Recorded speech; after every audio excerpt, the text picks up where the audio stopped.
Porventura o ouvido não provará as palavras como o paladar prova as comidas? Jó 12, versículo 11. Esta foi uma palavra dita por Jó. E conhecemos bem Jó porque ele é uma referência na literatura universal, no conhecimento universal sobre perseverança, sobre sofrimento. Uma pessoa de fé que resistiu muitas dificuldades. E num dos seus discursos, ele soltou esse conselho, essa palavra de sabedoria.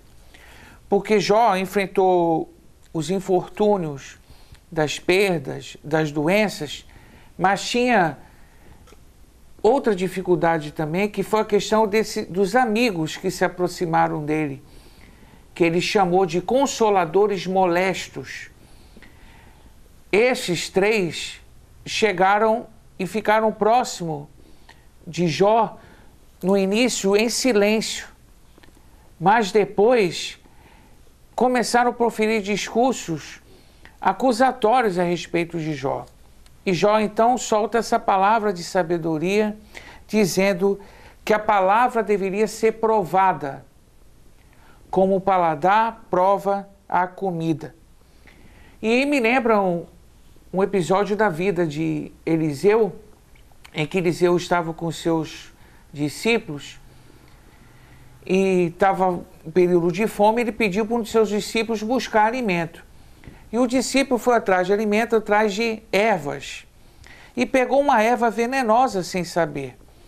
E prepararam um grande panelão, fizeram um caldo.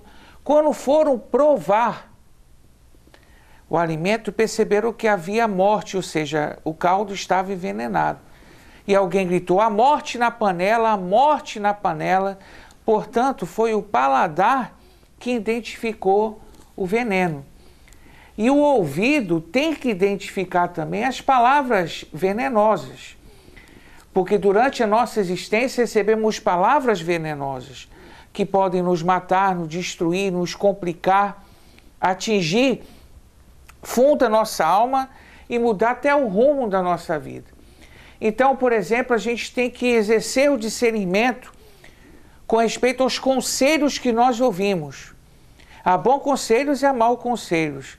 Há pessoas que nos dão conselhos e que, se seguirmos, poderemos ir mal, levar a cada um de nós à destruição, ao perigo, a situação complexa e complicada. Então precisamos provar, nem todo conselho que nos dão é para a gente seguir. A gente tem que examinar, discernir, pensar bem a respeito dos conselhos. E as sentenças e os julgamentos? Quantas pessoas já proferiram palavras a seu respeito, do tipo: você é assim, você é assado, você é desse jeito, nunca vai mudar? As pessoas nos julgam, as pessoas nos condenam e usam palavras, às vezes, peremptórias, difíceis, complicadas para nos atingir. O que você deve fazer isso? Aceitar? Não, você tem que discernir, porque a palavra final da sua vida é de Deus, é de Jesus, e não do outro. Certamente o julgamento do outro não é exato, mas o que Deus pensa a seu respeito, isso é exato. Você deve examinar o que dizem a seu respeito. E os elogios? Ouvimos muitos elogios. Os elogios podem ser palavras de incentivo, no momento certo nos ajudam a ir avante. Mas há o perigo do elogio ser lisonja. E o que é lisonja?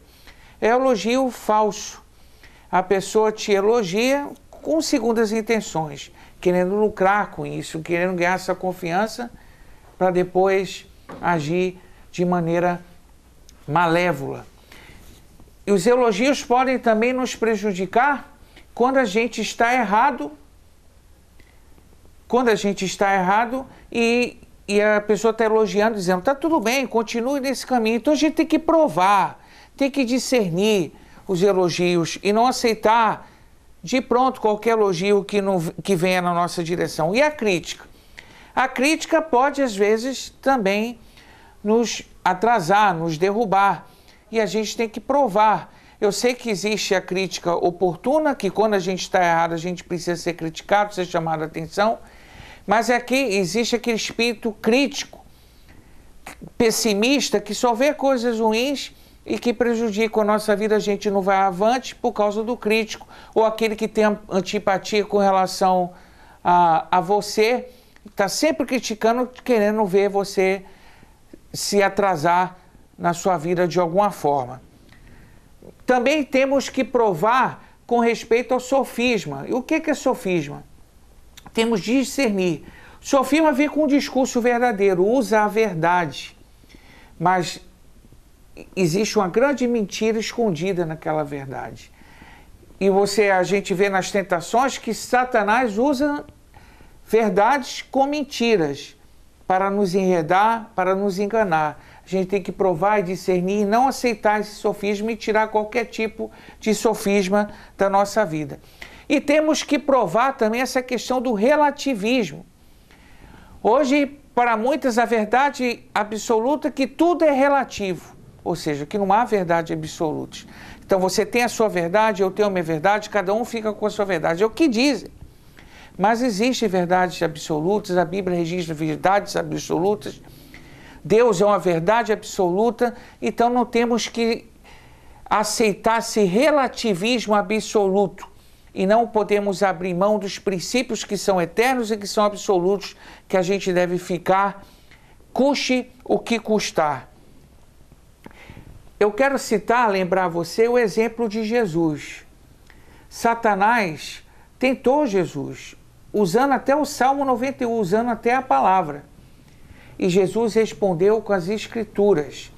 Então a gente tem que provar com os nossos ouvidos o que escutamos e usarmos a palavra de Deus para vencermos as tentações. Mesmo que nos venham com a palavra de forma distorcida, a gente tem que vigiar, provar, examinar e ficar com a palavra de Deus. Não troque a palavra de Deus por nada.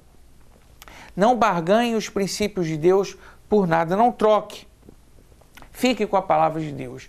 Tem uma igreja que deixa um exemplo muito positivo, que é a igreja de Bereia. Enquanto Paulo pregava, aquela igreja examinava na Bíblia para ver se o que Paulo estava ensinando era verdade.